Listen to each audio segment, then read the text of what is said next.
Mokovia, thank you very much for joining us. It's my pleasure to be here. Right, well, let's get your take first off on the recent happenings on the political scene. You know, meetings in Port Harcourt, meetings in London.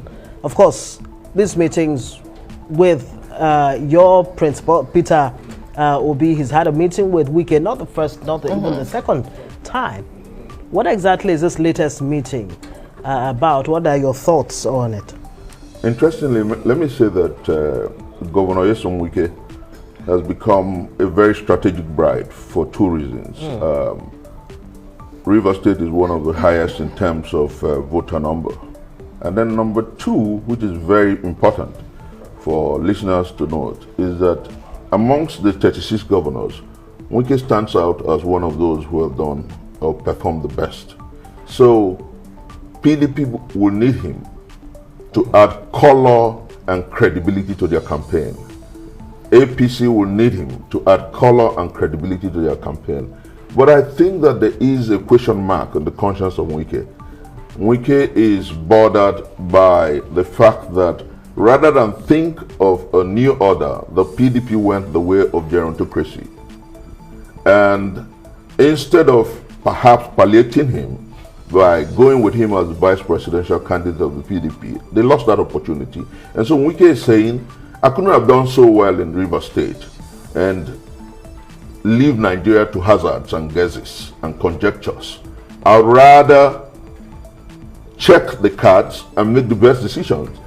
And I think that the reason Wike hasn't decided whether to go with either of the two big parties is because tied to his conscience is ensuring that what he has done in River State is done in the Nigerian project. Yeah, but he's also meeting with the Labour Party. No, I'm coming there. That's why Wike has met with Peter Obi. Right. And that's why Wike again and Peter Obi, including the former president Obasanjo, have met in London. And I'll tell you why. For Obasanjo and those who are supporting the candidacy of former Governor Peter Obi, what is at the core is that whatever they've done with Nigeria, in law there's something we call the dying man's declaration. It comes to a point where you want to remedy whatever wrongs you have made. And so Obasanjo and those who are supporting the candidacy of Peter Obi are interested in fixing Nigeria, are interested in ensuring that the sweltering harmattan that is calling for a new nation is etched not only in the hearts of men, but across the geopolitical zones. And Wike is strategic to that. That is why Peter Obi would meet with Wike as much as it's necessary. And I tell you, I'm not a clairvoyant, but I'm sure that sooner rather than later, Wike will join the OBIdient team because we will fix our country, we will take back our country, and we'll turn Nigeria into a huge construction site, like Wike has done in River State. We'll wait to see. But he's been courted by everyone, and some will wonder and question and have said, what is Wike's electoral value beyond River State? And you look at the numbers don't lie, they say. In 2015, we saw, for instance, the PDP garnering 1 million plus votes. And in 2019, we saw that number drop to about 800? Below 500 for the PDP. So yeah, what is the electoral value of Wike that is being courted by everyone? Strategically, he's called Mr. Projects. Strategically, River State is at the heart of the Niger Delta and the South-South. It's very strategic. And then, whether we like it or not, because he has done well in terms of projects, Nigerians are calling for a new order. That's why he's strategic. Now, if he stands with Peter Obi, like I told a friend today, Wike is a question mark on our collective conscience. Wike is a question mark on his own conscience. And Wike is a question mark on the conscience of the political class. Let me tell you why I say so. Yeah. Wike wants to ensure that whoever he supports in 2023 wins the election. But at the core of that calculation is what the Nigerian people want. That's why he is definitely going to come with us in the OBIdient group.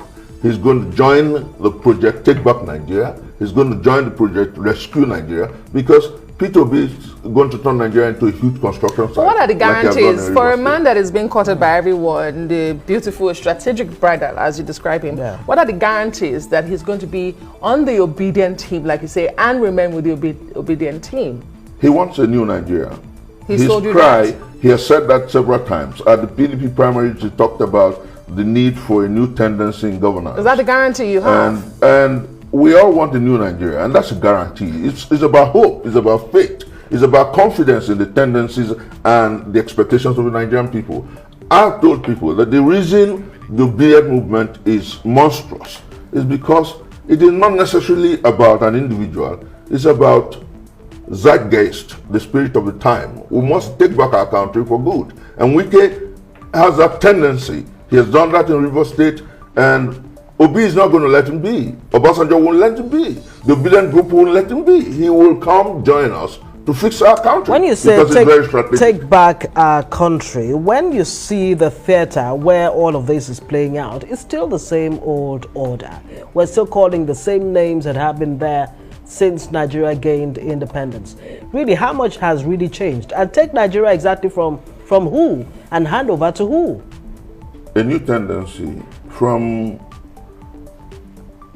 spendthrifts in government to frugality, from indecorous leadership to decorum in leadership, from waste to what we call a regime that wouldn't give shishi but spend Nigeria's money on Nigerian people. But it almost sounds like deja vu. I mean, No, it's not. 2015. We have an example. We had it similar happened in things. Anambra State. Let me give you Right. a practical instance. I know where you're coming from, and I'll put it this way. Great.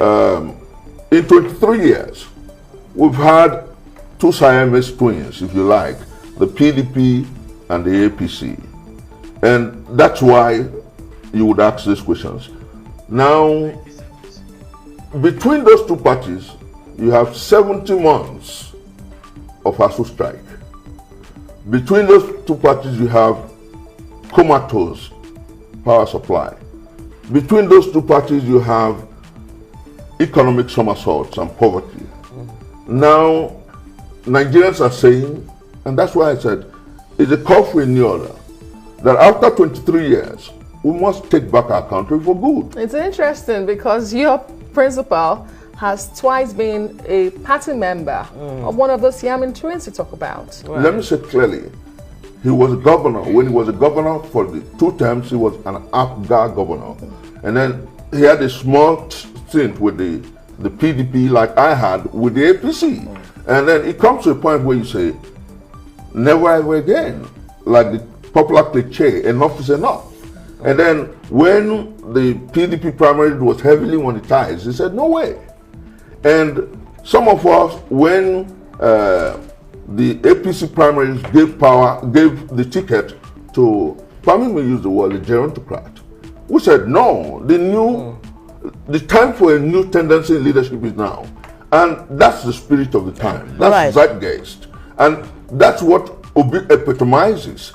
And that is why the Nigerian people are saying that together with the dirty ticket, we are passionately, profusely, and unequivocally obedient and useful. That's how we're going into 2023.